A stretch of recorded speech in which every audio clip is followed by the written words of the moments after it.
civil unrest, polarization, the disruption of technology, economic destabilization, all culminating in a complete implosion of American trust. The results? Running to big government for help to save the day and scare away the big bad wolf of uncertainty. The result has been a slow but steady merging of government and corporations. But none of this has happened by chance. Yeah, it's bad. Threat to the republic and to the order of American society, bad. The civil unrest we've seen, the polarization we've all experienced, the economic destabilization has all been conveniently helped along by our elected leaders in Washington who support a new world order, socialists, progressives. It's all been spurred on by the socialists, all within our own borders who want nothing more than complete control over every facet of your life. For a while, climate change was going to get them there. After all, the Green New Deal had everything to do with furthering the tight grasp of big government that currently is hanging around your neck. I can't find common ground if somebody says climate change is just not happening, when almost all the world's scientists tell us it is. I don't know where to start talking to you about this. But it didn't begin there with sweet little AOC. It began way back in 1992 with a plan called Agenda 21, a plan about moving toward a centralized government with fighting climate change as the proxy to get us there. Agenda 21 was later updated to Agenda 30, and now, all of a sudden, climate change wasn't enough. And last October, the creators of this plan for takeover added preparation for a global pandemic to it as well. Surprise, surprise, here we are in the midst of a pandemic, and socialists declaring it an opportunity to reshape the way we do business. This pandemic is giving our favorite socialists the chance to enact a new world order in a way climate change never could. Prepare yourselves for Event 201, the coronavirus Wargame. Hello, America. Tonight's show is a warning. The coronavirus has given people all over the world everything they have ever dreamt of, especially if they like big government, if they're socialists or communists. It is an opportunity born out of crisis. And it's a plan that was launched in 1992. It was furthered in 2015. And it was finally war-gamed just 6 months ago. And what is at stake? Your rights, your freedom, global governance in the form of global socialism. As we put this together, it occurred to us that it is possible, and actually I think it's almost a given, that this show will be throttled. It'll be demonetized or outright blocked by YouTube and Facebook. It may happen tonight or in the coming days. There is also more than a good chance that we're going to be called conspiracy theorists, etc., because there are questions that don't want to be asked. There are corners they don't want people snooping around in. Everything I'm going to show you is out in the open. But it is going to, it's the context that will bother them, because I happen to disagree with their goals. I don't think anything that they did was wrong. I think the fact that they're pulling this off now by using this crisis is a problem. But if you happen to like socialism, you will probably like what they plan on doing and are currently doing. Everything that they're going to say about me or this show has already been war-gamed. No kidding. Back in October, and I'll show you all about it here in just a few minutes. But they need the institutions like the WHO, who is in bed with the Chinese Communist Party. They are the ones who have been designated as the official gatekeepers of information. If any information harms this, well, then it will be called a conspiracy theory, and it will be throttled down. You can see this from the CEO of YouTube. Yesterday, she was explaining anything that goes against the WHO is a violation of YouTube policies. Watch. talk about that as raising authoritative information. But then we also talk about removing information that is problematic. Of course, anything that is medically unsubstantiated, so people saying like, take vitamin C, take turmeric, like those all will cure you. Those are the examples of things that would be a violation of our policy. Anything that would go against World Health Organization recommendations would be a violation of our policy. And so remove is another really important part of our policy. Now, I said earlier the WHO was designated in this role. Now, I want you to listen to a reply from a representative from the United Nations regarding who should be the gatekeepers of information. Watch.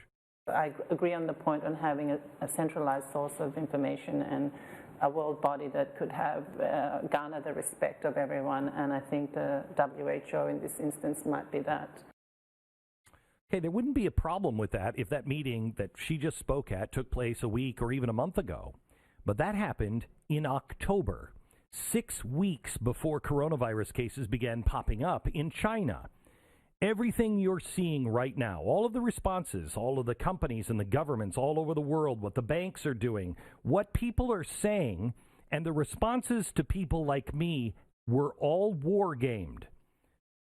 It is chilling. I mean, it's good in some ways. This is what people should be doing, wargaming, to make sure that we're prepared for anything, but not when you don't agree with their agenda.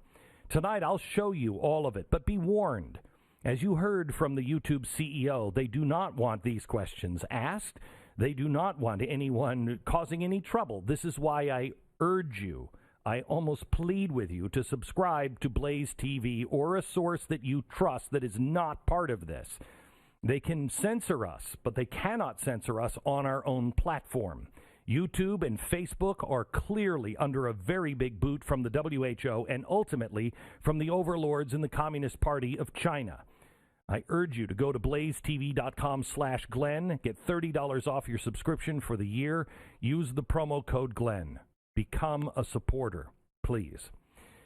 Now, I want to take you back last year. Last year, if you're a usual watcher of mine, I did a show where I was prompted to look at some very specific things, and I laid them out all on a chalkboard that's actually still up in my radio studio. And there is an extensive chalkboard that is in the writer's room, about 18 different things, but I boiled them down into four categories. I said, this is what's going to happen here in the next couple of years. Polarization and civil unrest, they would continue to get worse and worse. We hit a critical stage on the same levels of 1930s era Europe. We would go back to the riots of '68. We've been priming for this over the past few years. The far right, far left, everyone in between literally been coming to blows in cities all over America. And our politicians and our media is only making things worse. 10 years ago, we would never have believed groups like Antifa would be terrorizing American citizens in the name of communism. But here we are.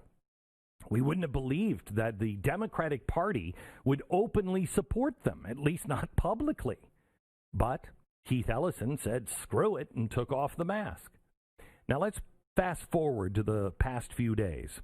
Protests now are starting again. They're sparking up all over the country. In Michigan, drivers jammed the streets to protest these stay-at-home orders, these draconian laws that are imposed on Americans. Similar protests are springing up all over the country, from Minnesota to New Jersey to California. People are asking, do I live in America anymore?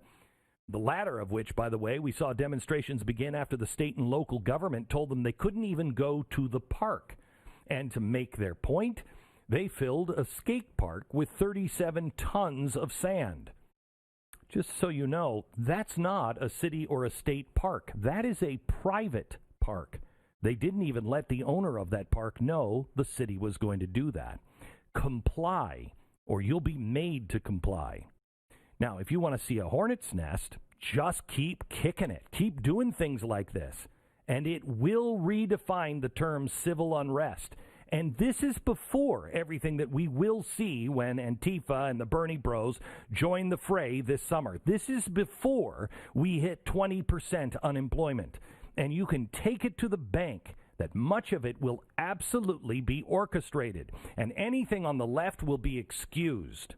and embraced by politicians and by the media. The next thing I wrote down was economic destabilization.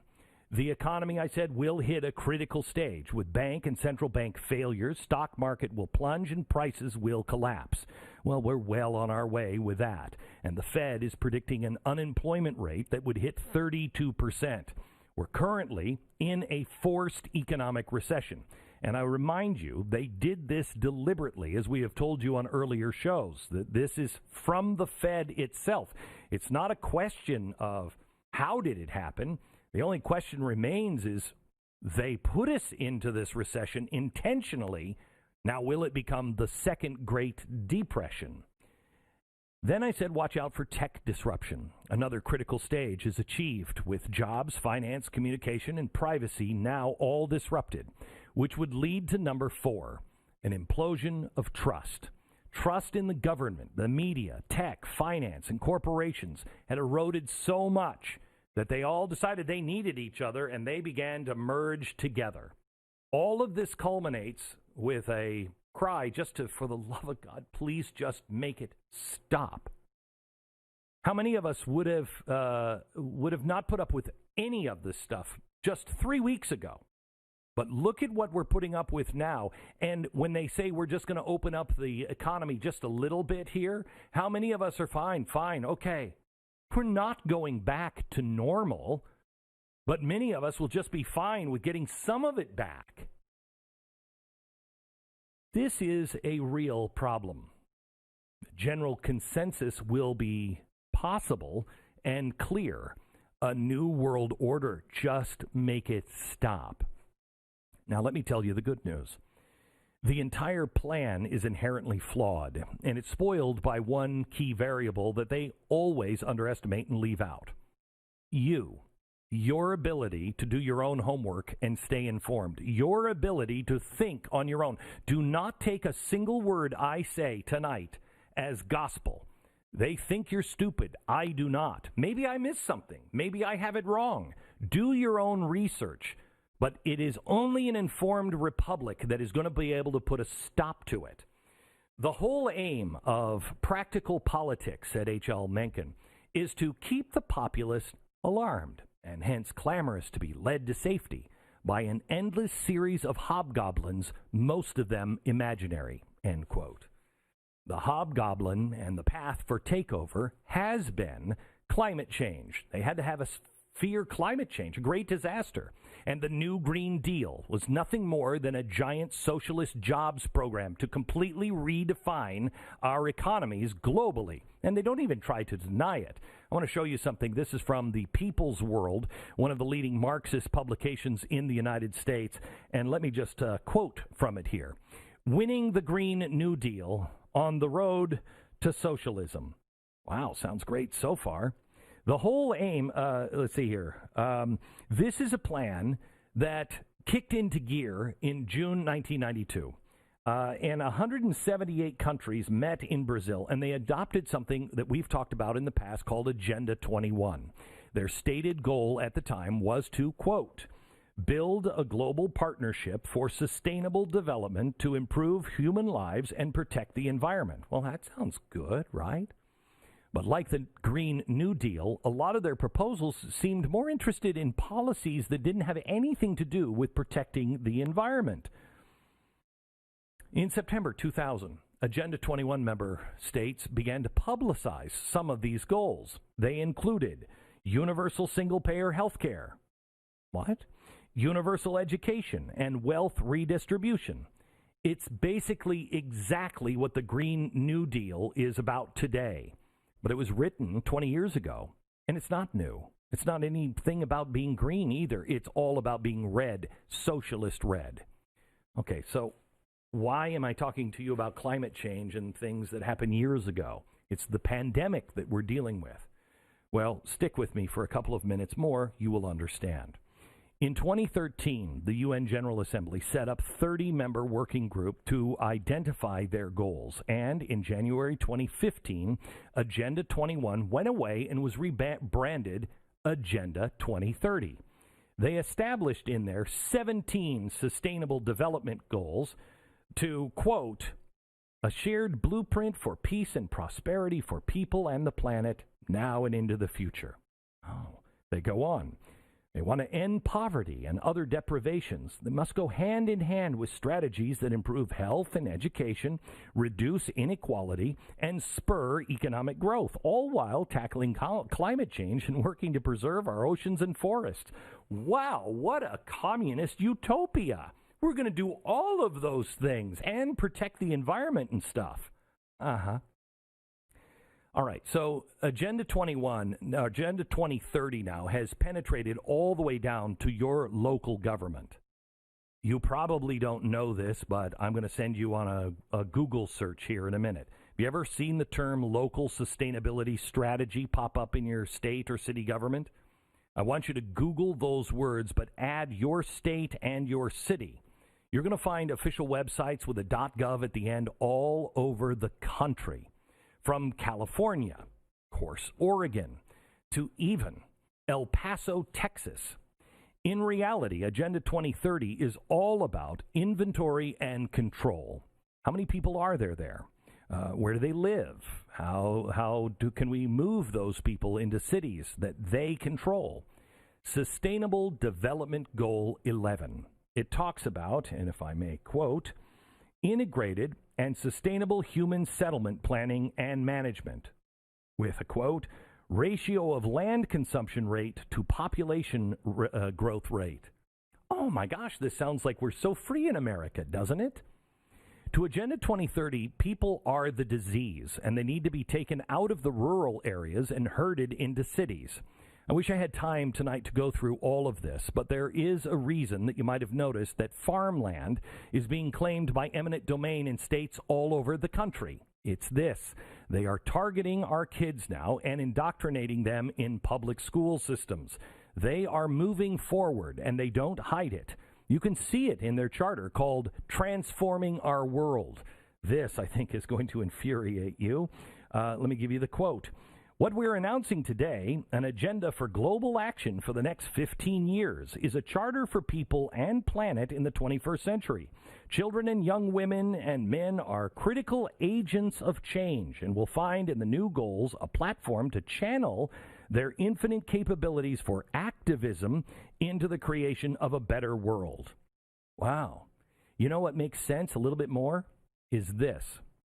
This is all wrong. I shouldn't be up here. I should be back in school on the other side of the ocean. Yet you all come to us young people for hope. How dare you? Yeah, did you know that because of a Facebook glitch, we know that she didn't write any of her posts? They're written by her father and this guy, a climate change delegate from the United Nations. These people will do anything. The climate change agenda is being used by advocates of Agenda 21, then later Agenda 2030, for one thing, and that is control over you.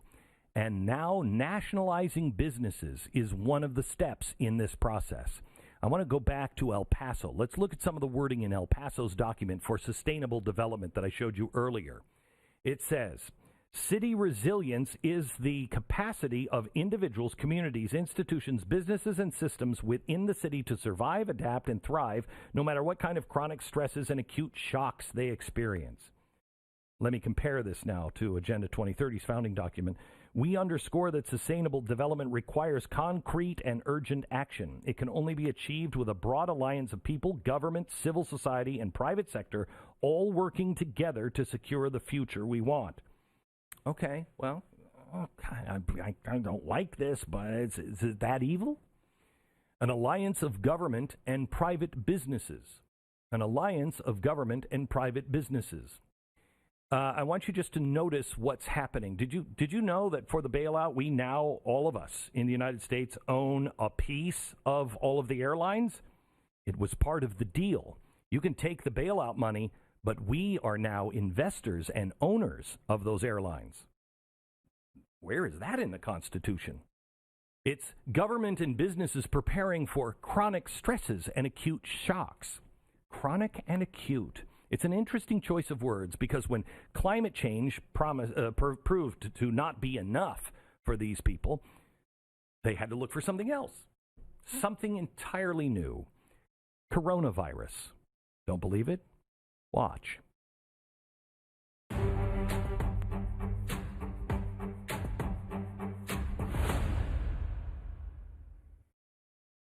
All right, I want to talk to you a little bit about rough greens. We'll stop for this 1 minute, and then we'll finish the show out here together. Dry dog food has to have a 2 to 3 year shelf life, so it doesn't spoil on the shelf. So the people who make the dog food have to sterilize the food when they make it.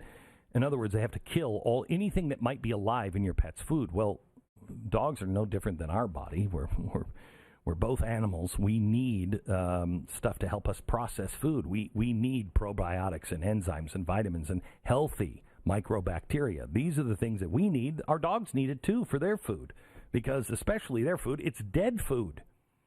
As a parent of Uno, I am happy I found Rough Greens VitaSmart. It's not a dog food. It's a healthy supplement that you put on your dog's food, all of the live nutrients necessary for superior dog health. No matter if you feed the most expensive dog food on the market or you make your dog's food at home. Rough Greens changes your dog for the better. I was out yesterday and he was just running the fence line like I've never seen him do before. That's Rough Greens. You want your dog not to survive, but to thrive? Try the 14-day Jumpstart Challenge today. $14.95. See the difference in your dog in 14 days or less. See your dog thrive again. Go to Rough Greens, ruffgreens.com/Beck. All right, before the break, I ended the segment with sustainable development words that are typically used in the medical field, chronic and acute. Similar wording was used in that Marxist publication I showed you earlier that explained how the Green New Deal would lead to socialism. And I quote, "If capitalist societies are too poor to cure hunger, how can they possibly find solutions to the far more complex destruction of humanity's environment?" I find this insanely ironic because 4 years after Agenda 2030 went public with their goal of bringing a global socialist government off the back of climate change, some of the very same people gathered in October 2019, just this last October, to Wargame on what was needed to fight a global pandemic. It was a conglomeration of business people, health experts, and government officials from all over the world. The event was called Event 201. Every year there are about 200 outbreaks, but the big one that everyone is afraid of is the 201st. This war game was a plan to find out what it would need, what we need to do to prepare for the inevitable future. Now, it was a collaborative effort between Johns Hopkins University, one of the first progressive universities in the country, if not the first, Bill Gates, and the World Economic Forum. When the participants sat down to begin the game, this is what they were shown. Watch. It began in healthy-looking pigs, months, perhaps years ago. A new coronavirus spread silently within herds. Gradually, farmers started getting sick. Infected people got a respiratory illness with symptoms ranging from mild flu-like signs to severe pneumonia. The sickest required intensive care. Many died. Sound familiar? If you just exchange pigs for bats, you have exactly what's happening right now. I'm going to get more into this after the next break, but I'm not saying, and I want to make this clear, this was not started by the people that organized Event 201. This is just what these people do. They war game future crisis. They nailed this one. But they also nailed the plans for a larger, more centralized government in response to it. It's what they did for climate change, and it's also what they had in mind for a global pandemic.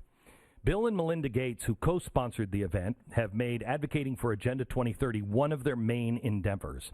They produce all kinds of things. They do this report, Goalkeepers. They produce it every year to ensure all 17 Sustainable Development Goals happen by the year 2030. Multiple other participants are directly linked to Agenda 2030. Sophia Borges, she is the UN Foundation's senior vice president. She was the chief negotiator from the UN, compelling countries to adopt Agenda 2030. Then there's Eduardo Martinez. He's an executive at UPS. He also serves on Impact 2030, a coalition to, quote, advance the United Nations Sustainable Development Goals, and on the board of United Nations Public-Private Sector Coalition. Did you know UPS was involved in this? The merging of public and private sectors. You're going to hear a lot about this. The other members included government officials at the highest levels, like the heads of the CDC in China and even the director of the CDC here in the United States. This scenario provided a direct pipeline from people pushing Agenda 2030 directly to targeted businesses and public policy makers. If you watch this entire event, which you can, one overriding theme always comes up. It's this. The scenario also highlights the very critical role that global business and public-private partnerships play in preparing for and responding to pandemics. And we know from past responses that public-private cooperation will be essential. We're at the start of what's looking like it will be a severe pandemic. And there are problems emerging that can only be solved by global business and governments working together. Global business and government coming together. That came up over and over and over again. And when the question of who should be given the global centralized orders, of course, Agenda 2030 UN rep spoke up immediately. Thank you. Yes, I agree. And I wanted to speak to the point about having the honest broken. I think in this regard, the United Nations fits the bill. I think that given that the countries most affected are those that are low and middle income countries with unequal access to technology, to finances, the UN has a worldwide footprint, universally recognized, and universal membership. Global crisis, business merging with government and giving the power and the credibility to the UN and WHO. Boy, that sounds like a recipe for disaster. No matter what the attendees tried to do, no matter what solutions they came up with, the scenario was designed and destined for catastrophe. In my opinion, it's, to use a Star Trek reference, the Kobayashi Maru. It was rigged from the start. In the simulation, 65 million people die. Global GDP retracts 11%. Markets go down 40%. This is their final produced video. See if any of it sounds familiar. Watch. Attempts to control media messaging, originally aimed only at health-related misinformation, became used increasingly to quash political dissent. Economists say the economic turmoil caused by such a pandemic will last for years, perhaps a decade. The societal impacts, the loss of faith in government, the distrust of news, and the breakdown of social cohesion could last even longer. We have to ask, did this need to be so bad? Are there things we could have done in the 5 to 10 years leading up to the pandemic that would have lessened the catastrophic consequences? We believe the answer is yes. So, are we as a global community now finally ready to do the hard work needed to prepare for the next pandemic? They didn't have 5 years to prepare. Instead, they had about 5 weeks. And are they not describing exactly to the T the chalkboard I opened my show with today? Faith in media, corporations, government, eroding, economic collapse, civil unrest, and a cry to prepare for the next crisis. I showed you who these people are and what they've been working on since 1992, and prepare in their minds means global centralized control. A global outbreak is exactly the kind of event that they've been waiting for. Climate change was taking too long, and it was losing. Well, hear it from their own mouths. Watch. The annualized risk posed by pandemics is on par and rivals with climate change. The scariest thing about Event 201 is that almost everything they predicted has come true. They predicted overwhelmed hospitals, the lack of PPE and ventilators, experimental drugs like hydroxychloroquine that would come out, everything. And their predictions will be used as ammo to push their radical agendas. I believe it is their intention to fundamentally transform the world and mold it into a centrally controlled monstrosity. Now that you've seen, read, or heard their plans for yourselves, do you agree with it? If you've just only seen this, don't answer that question. Go and do your own homework and then come back to the show. Make sure that you're heard by local and state and federal government officials. Global socialism, not on our watch.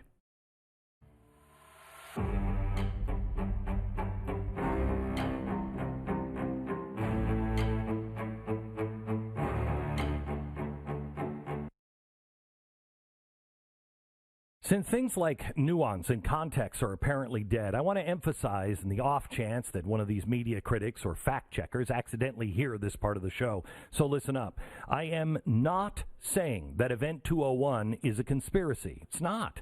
I am not saying that Event 201 caused all of the policy reactions to the pandemic that we're seeing. The event called Event 201, the participants were doing their job, which was to wargame possible outcomes. Now, your job is to listen to their proposals and their conclusions. You can read all of the official statements online. You can check out the entire Agenda 2030 manifesto on the UN's website right now. You can watch the entire war game online. It's just whether you agree or disagree with their conclusions. They were right about the pandemic. Their solutions, I believe, are wrong.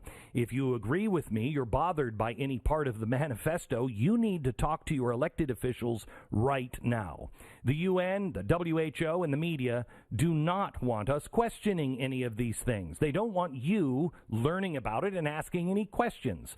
I've talked to you a lot about how government and big tech companies would merge.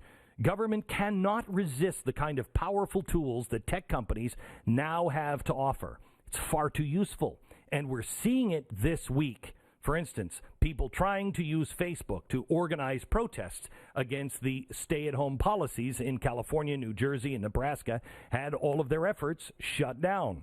Facebook says the governments of those states instructed them to remove the content promoting these protest events.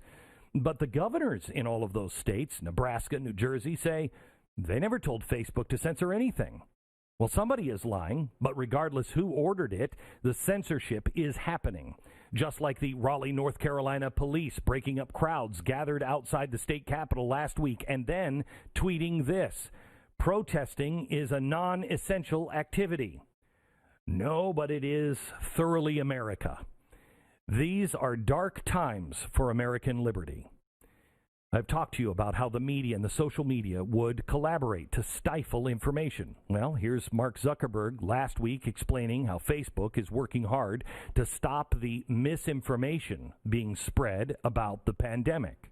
There are also other misinformation that may not lead to imminent risk of physical harm, but still isn't the type of stuff we want to be spreading through our system. And there we work with independent fact checkers. And so far during this crisis, those fact checkers have marked 4,000 pieces of content, individual articles false, which has led to us showing warning labels to more than 40 million times across our products when people come across something that's false. And the warning labels work. We know that because 95% of the time when someone sees a piece of information that has a fact check on it, they don't go through and consume that information. Okay, here's the problem, Mark, with your cute little fact-checking system. It doesn't work, and I have the evidence. Facebook has been burned badly since the 2016 election, so they're scrambling to save face, pardon the pun. But that's what they're doing, and they are very proud of their third-party fact-check program. They use fact-checkers that are certified by the International Fact-Checking Network. I'll tell you more about them here in a minute. Look, misinformation on social media is a huge problem. But what's the point of fact-checking and having a fact-checking program if you ban good information in your effort to contain bad information? We now know from first-hand experience that at least one of Facebook's certified fact-checkers does really sloppy work. After my Wednesday night show aired 2 weeks ago, one of our Facebook posts promoting the show got flagged as false news by USA Today, which is one of Facebook's fact-checking partners. The headline of our post said this: China lies exposed. Virus believed to have come from a biolab, not bat soup. That headline is 100% true. It linked to a clip from my show in which I showed you a Chinese video of Chinese scientists from the Wuhan lab collecting bat samples for study. There's nothing conspiratorial about it. Yet the warning on Facebook said, quote, We've added a notice to the post so others can see that it is false. It's almost as if the USA fact checker didn't watch the video at all, and they probably didn't. So because of USA Today, one person decided this post was false, Facebook flagged it and reduced distribution. They took a video that was already getting hundreds of thousands of views and snuffed it out. They put a scarlet letter of false news on my name and on my page, and that restricts how often it is viewed, which affects shareability and monetization. It also restricts you, because if you shared that link from your friends, you didn't get a notice, but your voice was silenced without you even knowing about it. But we knew there was nothing false about our post, nothing false about the episode that linked to it. So we refused to back down. We submitted a rebuttal to Facebook. We tweaked the headline of our post, which now reads, quote, "New evidence calls into question COVID-19 origins." Changing the word of that headline is the only change we made. And we volunteered to do it, just trying to appease Facebook's fact-checking gods, in this case USA Today, to get them to reverse this completely unfair and untrue punishment. Well, we were shocked because so many things never turn out this way. But after receiving our rebuttal, USA Today actually removed their false news rating and put our post back online. It now has almost 700,000 views. Unfortunately, it's not really a win because Facebook's false fact-checking hurt our reputation, hurt us financially. Even if it was just for a few days, how many hundreds of thousands of people saw the false news rating on our page and won't bother visiting again? This never should have happened in the first place. Who are you to tell us what's true and false and to be the final arbiter? What gives you the window into the kind of censorship tactics that we are up against every single day? Who are you to do this to us? Social media titans? And that's why it's so important that you subscribe to Blaze TV and invite others to do the same. Ironically, after Facebook initially flagged our post, even the Washington Post and CNN reported that the coronavirus may have come from the Wuhan lab. Really? We just happen to be 2 weeks ahead of everybody else. Something tells me they haven't had to deal with the same false news accusations as I have, especially since the Washington Post is one of Facebook's certified fact checkers. Facebook has wild inconsistency in problems with their standards when it comes to separating fact from fiction. Last week, they were patting themselves on the back for their new strategy to deal with coronavirus misinformation. Now, anytime users click on what Facebook deems to be false information, they will instead be sent this coronavirus Mythbusters page from the World Health Organization. Facebook's vice president of integrity, and yes, that is his actual title, explained, quote, "We want to connect people who may have interacted with harmful information about the virus with the truth from an authoritative sources. In this case, they see or hear these claims, again, off of Facebook." Oh, the authoritative source? The WHO? The WHO that echoed and defended the Chinese Communist Party every step of the way during the pandemic, that said it can't be spread human to human. Remember that WHO? That initially they lied about the coronavirus and the transmission. We're supposed to take them. So Facebook now wants us to trust the WHO as the authority on all things coronavirus. It also wants you to trust in the authoritative International Fact-Checking Network, the organization it uses to save the world from people like me. Here's why they don't like people like me. Because I ask too many questions. I don't just automatically accept the version of things declared by the WHO, the UN, the federal government, Donald Trump, the Congress, Republicans, Democrats, or anybody. Neither should you. There's very good reasons to be skeptical. For example, one of the IFCN's most recent certified fact checkers is an organization called Science Feedback. Well, last month they conducted a fact check of this New York Post article with the headline, "Don't buy China's story, coronavirus may have leaked from a lab." Well, Science Feedback rated that article incorrect. But one of the two fact checkers on the story is a woman named Danielle Anderson. We looked into her. She's an assistant professor at Duke Medical School. Oh. Well, she also works on projects in collaboration with the Wuhan Institute of Virology. In fact, she states, quote, "I have worked in this exact laboratory at various times for the past 2 years," end quote. Now, I have no idea whether Danielle Anderson's fact-checking assessment is trustworthy or not, but the idea that she actually works with and in the Wuhan lab occasionally and probably saying something bad about China would make sure that relationship stops, I think maybe she should be considered maybe a little biased in this situation. The IFCN, Facebook, they tout their unbiased, rigorous certification process. So this got us wondering, what exactly is the International Fact-Checking Organization? Well, turns out that it is a project of the Poynter Institute, founded in 1975. Now, Poynter bills itself as, quote, "the world's leading instructor, innovator, convener, and resource for anyone who aspires to engage and inform citizens." Wow. Poynter also owns PolitiFact. PolitiFact's two largest financial supporters last year were, let me see here first, EW Scripps Company, and Facebook. PolitiFact is also one of the IFCN's certified fact checkers, which means, in essence, that the IFCN certifies itself as a legitimate fact checker. Wow. That's fantastic. It's a good thing they endorse themselves. Facebook is also one of the largest funders of the Poynter Institute. Other major funders of Poynter include, the Tides Foundation. And you cannot make it up, but Open Society. Yes, of course, he's always there. Mr. Spooky Dude himself, George Soros. And that brings us full circle back to the globalists who are licking their chops at the potential for this pandemic to provide a giant funnel towards more centralized global control and ultimately global socialism. Facebook, whether they realize it or not, are clearly partners in this drive towards centralized control. Whether it's filtering users to the WHO or using the IFCN as the clearinghouse for the approved truth. Doesn't that disturb you, just hearing that, approved truth? They are part of the international progressive mindset that doesn't trust people and certainly doesn't trust freedom.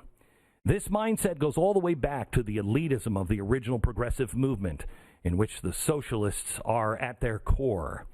The government, business, healthcare, all areas of our life must be designed and controlled by elite panels of approved experts who know much more than you do about everything. Remember Big Brother's slogan in George Orwell's 1984? It still captures this socialist mindset. Freedom is slavery. Joining me after the break is an expert on the UN's Agenda 2030, Rosa Corey. Back in a minute.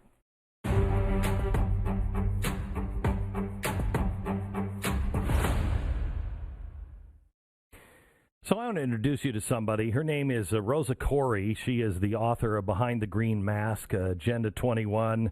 I think this is all you need to know. She posts, she's a blogger on her website, DemocratsAgainstUNAgenda21.com.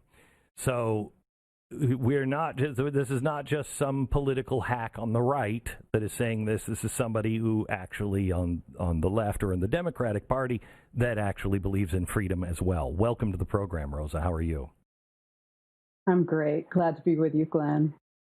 Okay, so Rosa, you have been listening and read the information on the show before you got here.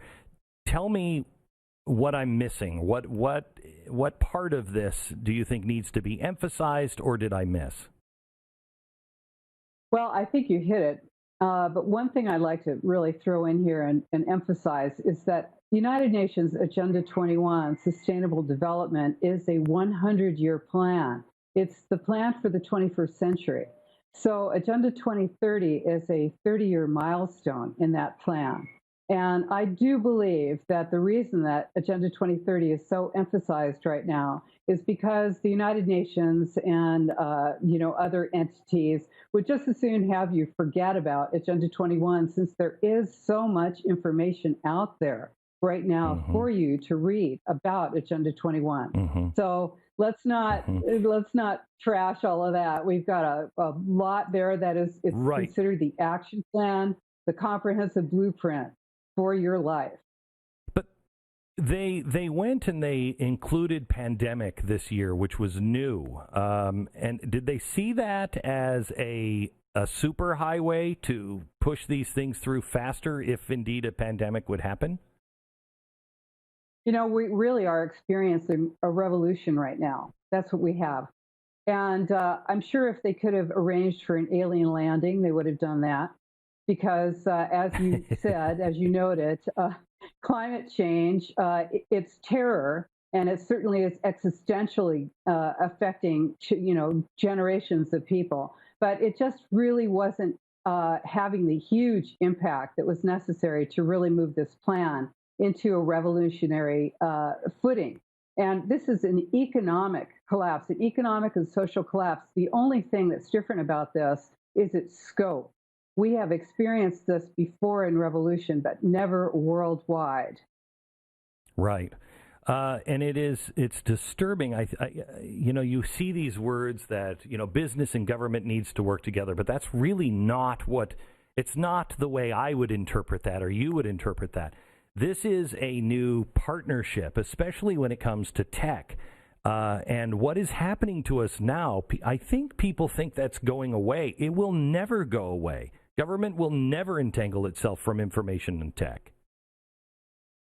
Yeah, this is, global data collection is an essential part of this plan. It's an essential part of any revolution, any takeover, is full information, total information on everyone. And of course, the perfect total information in this situation is your DNA. This is essentially what's going to be collected under the guise of necessary control of this virus. Okay, so I want to talk to you a little bit about that. We're out of time in this, but we are going to do a special little podcast here, and we'll put it on social media. So check my social media channels, and we'll have more information on radio tomorrow. Back in just a second.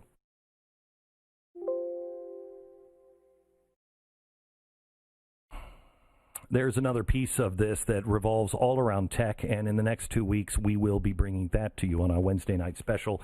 Also, you want to know how to argue socialism? You want to know what they're doing? It's all in this book, Arguing with Socialists. You can get it wherever books are sold now. Thank you for watching. God bless America. Good night.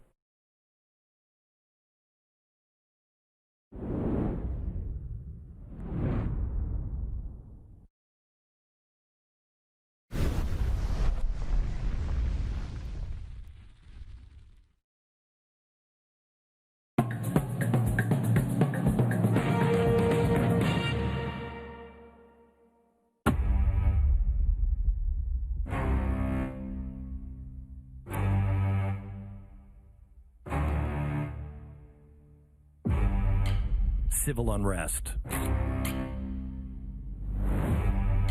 polarization, the disruption of technology, economic destabilization, all culminating in a complete implosion of American trust. The results? Running to big government for help